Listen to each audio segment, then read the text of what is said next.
जय हिंद एवरीवन, कैसे हैं। आज फिर एक नए सेशन के साथ जुड़ गए हैं, पर इस सेशन में पढ़ाई नहीं, आज आपको पढ़ने की तरीका बताया जाएगा। आप जो ऑनलाइन क्लास करते हैं, इसके पढ़ने का सबसे सही तरीका क्या है, मैंने आज लगभग 12 टॉपिकों में लिखा है। अगर आप इस 12 टॉपिकों को पालन कर लेते हैं तो आपके ऑनलाइन तैयारी करने का जो तरीका है ना, बहुत ही बेस्ट हो जाएगा। क्योंकि मैंने हेडिंग में लिखा है ऑनलाइन पढ़ने का सही तरीका क्या है। तो आज आपको हम 12 ऐसे फैक्ट लिखे हैं जिसको आप इस 12 फैक्ट को अपना लेते हैं तो समझिए कि आपका तैयारी बहुत ज्यादा बेस्ट होने वाला है। अगर आप मेरे चैनल पर नए हैं तो चैनल को सब्सक्राइब कर लीजिएगा, वीडियो को लाइक करके आपके पास जितना भी व्हाट्सएप ग्रुप होगा सबके पास शेयर कर दीजिएगा, ठीक है ना। और जो पुराने बच्चे हैं वो दोबारा सब्सक्राइब नहीं करेंगे, नहीं तो चैनल अनसब्सक्राइब हो जाएगा। इसीलिए वीडियो को लाइक कर देंगे और जितना भी आपके पास व्हाट्सएप ग्रुप होगा शेयर कर दीजिएगा, ठीक है ना। आइए आज कुछ 12 ऐसे फैक्ट मैंने लिखा है जिसको अगर आप पालन कर लेते हैं तो समझिए कि आपका ऑनलाइन तैयारी करने का जो तरीका है, आप यूट्यूब से करते हो या फिर एप्लीकेशन से, कोई भी एप्लीकेशन से करते हो, उससे कोई फर्क नहीं पड़ता, पर ऑनलाइन करने के लिए ये बहुत जरूरी है। ये 12 फैक्ट ऐसे हैं, ठीक है ना। आप ये भी कमेंट में लिख दीजिएगा। जो नए बच्चे हैं अपना नाम भी लिख देंगे और कहां से आप वीडियो देख रहे हैं, मतलब किस जगह से, शहर, गांव, कस्बा, जहां से भी देख रहे हैं, आप कमेंट में अपना नाम और जगह का नाम भी लिख दीजिएगा, ठीक है ना। ऐसे 12 फैक्ट को आपको हम बताते हैं। पहला फैक्ट क्या है, देखिए, आप कहीं ना कहीं क्लास करते होंगे, पढ़ने वाले बच्चे हैं तो कम से आप सबसे पहला काम आपको जानते हैं क्या होना चाहिए, रोज क्लास लेना होगा। आप अगर रोज क्लास नहीं लेते हैं ऑनलाइन क्लास में तो फिर आप भूल जाइएगा। ऑनलाइन क्लास का सबसे बड़ा खासियत बात यह है, ये 12 बहुत ज्यादा इंपॉर्टेंट है। अगर इस 12 को आप अपना रहे हैं तो सही है, अगर नहीं अपना रहे हैं तो आज से अपनाना स्टार्ट कर दीजिए, ठीक है ना।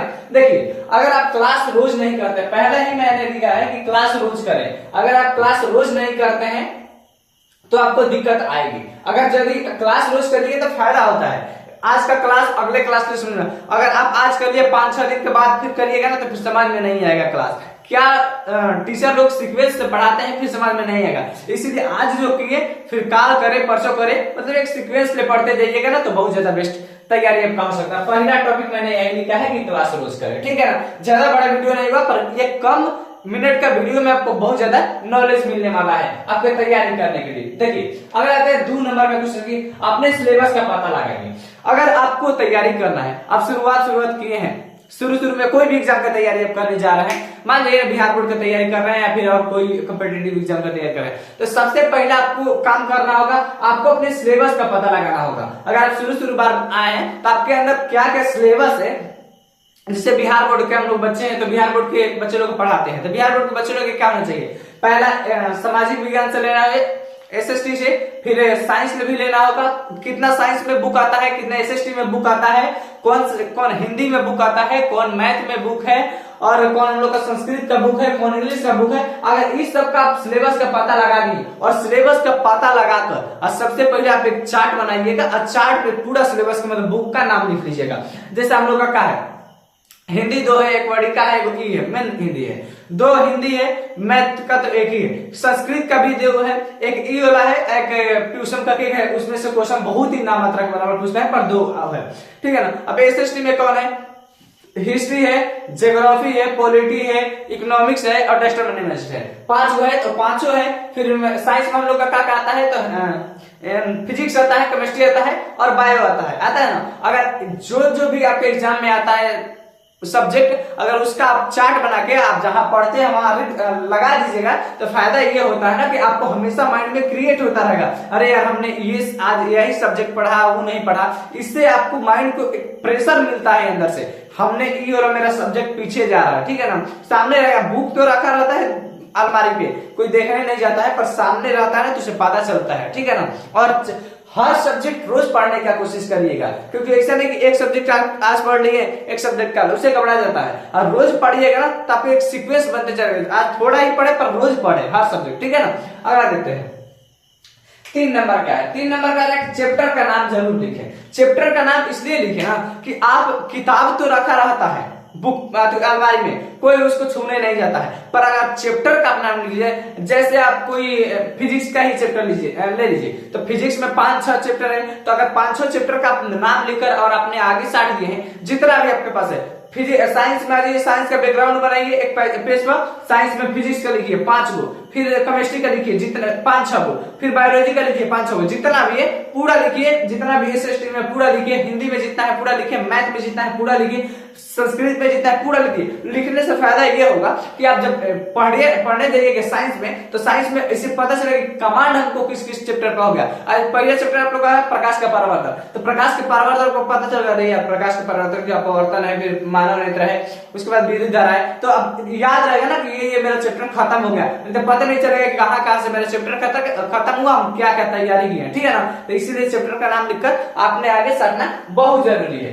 3 नंबर। अब देखिए 4 नंबर क्वेश्चन, 4 नंबर में क्या कर रहा है, 4 नंबर में नोट्स अपने ही हाथों से बनाए, अपने ही हाथों से बनाए नोट्स। देखिए बहुत सारे बच्चे ऑनलाइन के बच्चे लोगों को दिक्कत हमको ये दिखता है कि वो ऑनलाइन पढ़ रहे हैं पर वो पीडीएफ के पीछे भागते हैं। मैंने यहाँ पे लिखा भी है कि पीडीएफ के पीछे ना भागे, पीडीएफ के पीछे ना भागे। इसलिए ना भागे ना कि आप लोग मेहनत करना नहीं चाहते हैं। अगर अपने हाथों से नोट्स बनाइएगा तो अपने माइंड में जो उस टीचर जो समझाए, उस जो आपके माइंड में क्रिएट हुआ उसको आप अपने तरीका से लिखिएगा। तो अपने तरीके से लिखिए तो लॉन्ग टाइम तक याद रहेगा।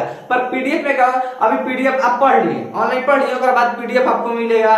पीडीएफ तो कभी कोई उतारता नहीं, हम देखते हैं पीडीएफ लोग निकलवा लेते हैं, तो उसे याद नहीं जाता है। इसीलिए ज्यादा मतलब कोशिश करिए कि अपने से ही नोट्स बनाए तो सबसे बेटर होगा, ठीक है ना। आपको लॉन्ग टाइम तक याद रहेगा, ठीक है। ये बहुत ज्यादा इंपॉर्टेंट है। अब देखिए सबसे ज्यादा इंपॉर्टेंट भी यही है कि अगर आप ये नहीं करते हैं तो समझ जाइए कि आपका तैयारी चौपट होने वाला है।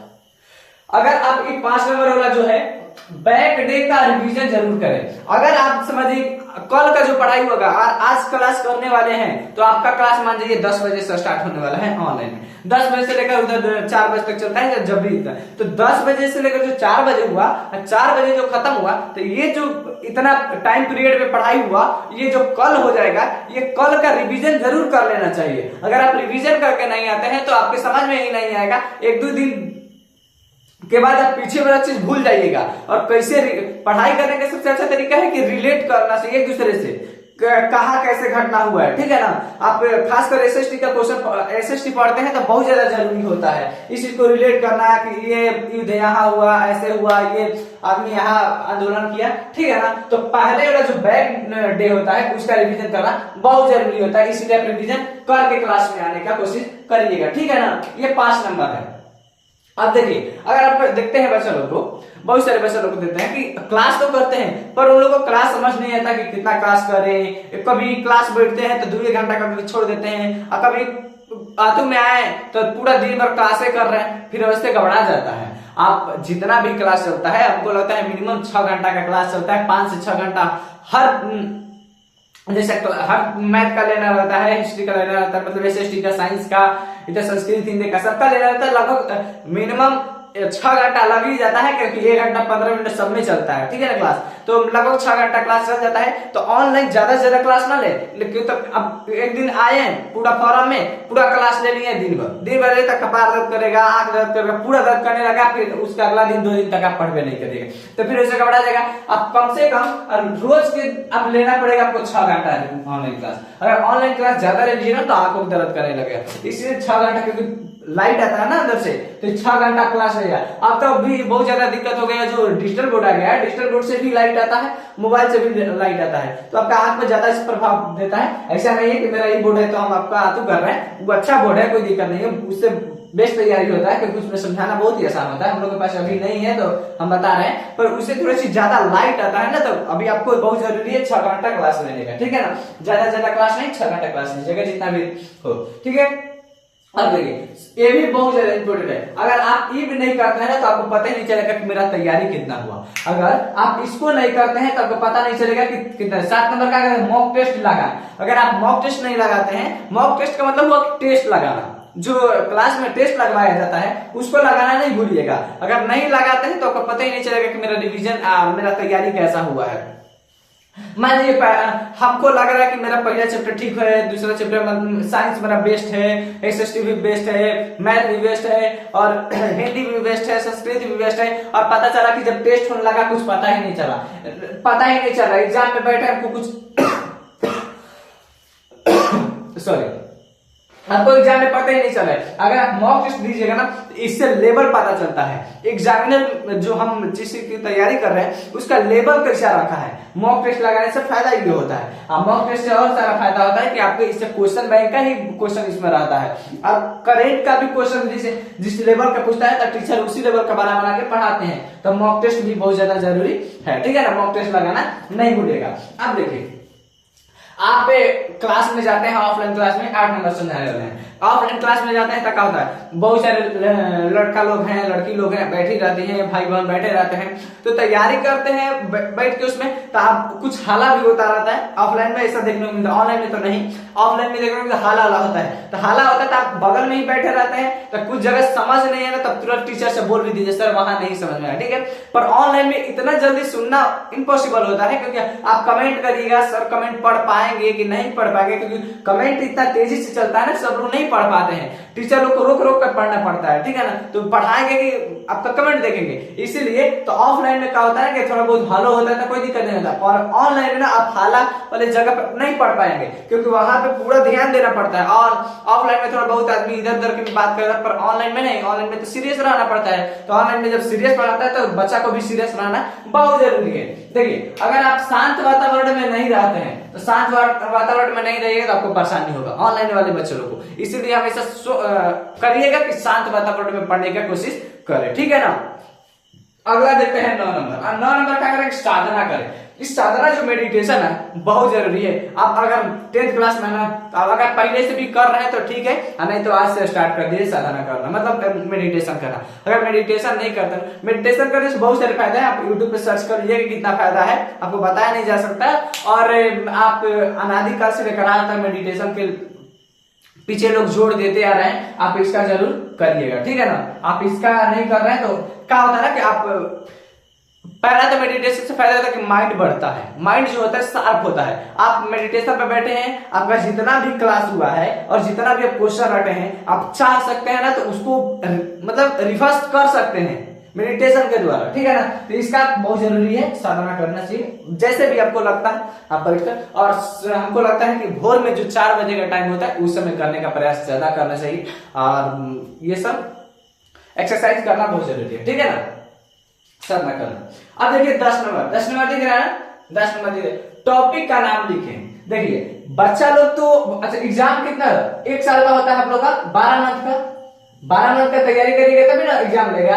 अगर आप 12 मंथ का तैयारी करते हैं तो 12 मंथ सिलेबस से पढ़ेंगे नहीं, सिलेबस पढ़ना चाहिए। देखिए कैसे शुरुआत में स्टार्ट किए, जितना भी चैप्टर है चैप्टर एकदम निचोड़ पढ़ लिए तो जितना है। पर एग्जामिनर पूरा निचोड़ नहीं पूछता है, एग्जामिनर निचोड़ नहीं पूछता है, एग्जामिनर टॉपिक से पूछता है। आप जगह निचोड़ पढ़ लीजिए ना, और बाद क्वेश्चन बैंक मॉक टेस्ट ये सब लगाइएगा तो आपको पता चल जाएगा कि इसका लेवल क्या है। और जब लेवल पता चल जाएगा तो आप डायरेक्ट लगभग 3 से 4 महीना बचता है, आपको लेवल पता चल जाएगा कि हमारा एग्जामिनर जो है एग्जाम कैसा पूछेगा। तो आप उसके अनुसार एक टॉपिक बना लीजिएगा। जैसे हमारे फिजिक्स में हुआ, हिंदी में और मैथ में जो मेन टॉपिक होता है जहां से क्वेश्चन पूछता है, उस टॉपिक को लिख लीजिएगा जब 3 से 4 महीने बचेगा एग्जाम, ठीक है ना। लिख कर और ज्यादा से ज्यादा टाइम दीजिएगा, उस टॉपिक को ध्यान रखिएगा। वो जो बनाए हैं साल भर तो उसको तो ध्यान देवे करिएगा, पर 3 से 4 महीने जो टाइम बचेगा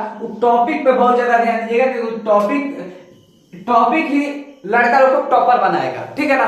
ये टॉपिक ही आपको टॉपर बनाएगा, इसीलिए आप इस टॉपिक को ध्यान में रखते हुए तैयारी करिएगा, ठीक है। क्योंकि आपके पास कितना ज्ञान है, आप कितना जानते हैं, एग्जामिनर को कोई मतलब नहीं है। पर एग्जामिनर को यही मतलब कि हम जो क्वेश्चन दे रहे हैं उसको आप बना पा रहे हैं कि नहीं। तो इसीलिए एग्जामिनर का जो क्वेश्चन मिलेगा उसको बनाना है तो टॉपिक पढ़ना बहुत जरूरी है, ठीक है ना। हम पूरा सिलेबस पढ़ने के बाद 3 से 4 महीना बचेगा तो मेन टॉपिक पढ़ लीजिएगा, आपका तैयारी बहुत ज्यादा बेस्ट होगा। अब देखिए 11 नंबर में है कि अपने टॉपिक के बारे में मनन करना, ये बहुत ज्यादा जरूरी है। ये जो 11 नंबर है ना, ये 11 नंबर आपकी तैयारी को बेहतर बनाता है, बहुत ज्यादा बेहतर बनाता है। अगर आप ये 11 नंबर वाला कर लेते हैं, अगर अपने टॉपिक का मनन करना, मान लीजिए आपके जो भी टॉपिक है तो आप पढ़े तब याद ही है, उसके बारे में अगर मनन कर रहे हैं तो आपकी तैयारी और बेहतर है। आप कोई काम ही कर रहे हैं, हमेशा तो बैठे नहीं रहिएगा पढ़ाई करने में। अब मान लीजिए कहीं टहलने गए तो टहलने गए हैं तो पर माइंड में ये क्वेश्चन चलते रहना चाहिए। हर क्वेश्चन जो भी हम पढ़े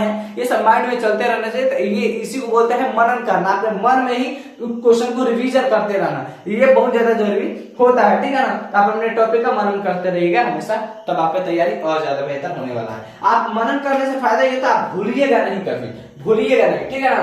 आपका कहीं भी रहिएगा, बहुत देखता है ना कोई लोग कितना दिन पहले पढ़ा रहता है फिर भी उसको याद रहता है, क्योंकि वो बहुत बार मनन कर चुका है, ठीक है ना क्वेश्चन का। अब देखिए 12 नंबर क्वेश्चन। ये बच्चा, हर बच्चा गलती करता है और हर लोगों के ये फितरत है ये काम करने का कि अपने काम को कल पर न टाले।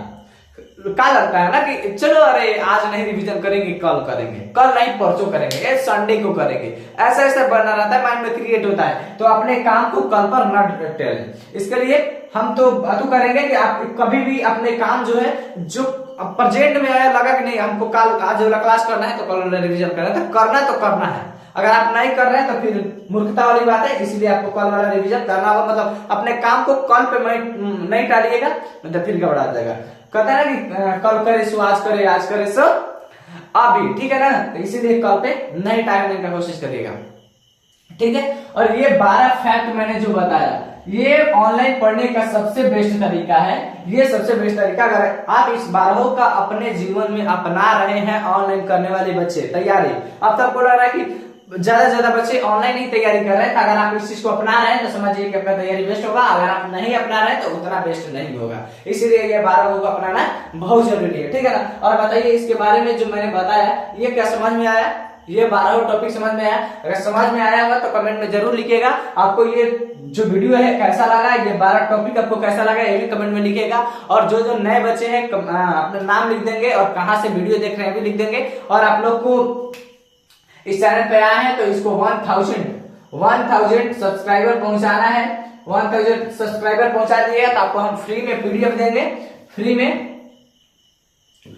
में आपको हम पीडीएफ देंगे, जिसको हैंड नोट्स के मतलब हम बना के ही देंगे, नहीं तो आपको डिस्प्ले वाला दे देंगे, ठीक है ना।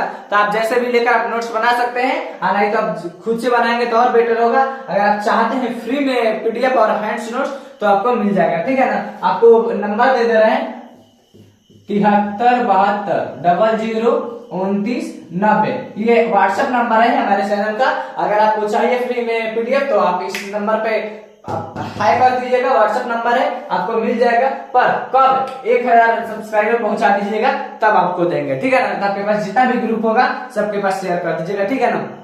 ये आपका परिवार है, इस परिवार को बढ़ाने की कोशिश करना है, ठीक है ना। और बताइए अगला किस टॉपिक पे वीडियो बनाकर लाएंगे। और ये जो आप लोग का सिलेबस है, सिलेबस चलता रहेगा, ठीक है ना। चलिए, जय हिंद, वंदे मातरम।